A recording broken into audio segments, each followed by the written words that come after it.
مولانا سمیع الحق صاحب کے ملا عمر اور اسامہ بن لادن کے ساتھ اچھے روابط تھے؟ جی اس وقت تو میں چھوٹا تھا، لیکن سننے میں یہی ہے کہ ایک احترام کا رشتہ رہا ہے۔ ملا عمر کون تھے؟ یعنی کون سے مراد اس لیے پوچھ رہا ہوں کہ ان کی کیا شخصیت تھی، اس کا خاکہ کیا تھا؟ آپ لوگوں کو آپ کے دادا یا آپ کی جامعہ سے کہیں نہ کہیں سے پتہ چلتا ہوگا، لوگ سمجھتے ہیں امریکہ تک کہ بھئی اتنے بہادر انسان تھے، ایسا تھا۔ کیا ان کی شخصیت کا وہ خاکہ ہے آپ کے ذہن میں؟ دیکھیں، جب افغان جہاد روس کے خلاف کامیاب ہوئی، روس بھاگ گیا، اس کے بعد افغانی جو مختلف لیڈرز تھے، جو مختلف جماعتیں تھیں، وہ آپس میں جو ہے الجھ پڑی۔ ایک چاہتا تھا کہ میں جو ہے اقتدار حاصل کروں، تو دوسرا گروپ چاہتا تھا کہ میں اقتدار حاصل کروں۔ اسی رساکشی میں افغانی ملت کا بہت بڑا نقصان ہونے لگا۔ اسی نقصان کے مقابلے میں، اسی افراتفری کے مقابلے میں افغان سٹوڈنٹس، افغان طالبان کے نام سے ایک تنظیم وجود میں آئی، اور ان کو لیڈ اس وقت ملا عمر نے کیا، اور پھر 1995 کے قریب جو ہے انہوں نے افغانستان کا اقتدار سنبھالا، اور 5 سالہ جو ان کا دور حکومت تھا، تو اسی میں جو ملا عمر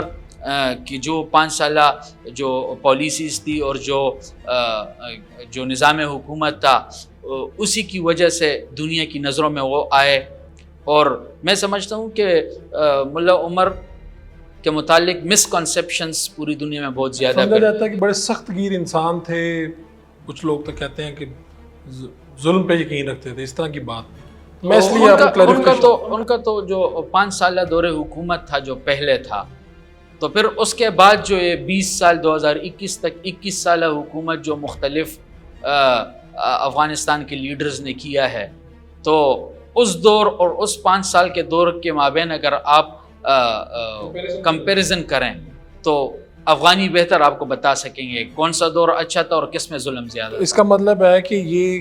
کرزئی اور یہ امریکہ نواز حکومت کہا جاتا تھا وہاں پہ سے، جب یہ لوگ چلے گئے اور طالبان حکومت کر دوبارہ آئے جی، تو اب کیا جو افغانستان کے عوام ہیں وہ خوش ہیں؟ آپ کے پاس طلبہ آتے ہوں گے، لوگ آتے ہوں گے، وفود آتے ہوں گے، کیا وہ خوش ہیں؟ زیادہ تو انٹریکشنز ان سے نہیں رہی تھی، کیونکہ افغانستان میرا سفر نہیں ہوا، جانا نہیں ہوا، لیکن جتنا جو طلبہ کرام آتے ہیں وہ تو بڑا پازیٹیو امیج ہمارے سامنے پیش کرتے ہیں اس وقت افغانستان کی، کیونکہ دنیا میں تو یہ تھوڑا سا ہے کہ شاید وہ خواتین کی تعلیم کو لے کے، دیگر معاملات کو لے کے بڑے تھوڑا سخت معاملہ رکھتے ہیں۔ میں سمجھتا ہوں کہ افغان خواتین کی تعلیم کے متعلق بھی والد صاحب مولانا حمید الحق شہید نے ایک واضح سٹینڈ لیا ہے، اور ساری امت مسلمہ کے قائدین نے جو ہے مختلف کانفرنسز میں اور اپنے افغانستان دوروں میں وہاں کی قیادت کے ساتھ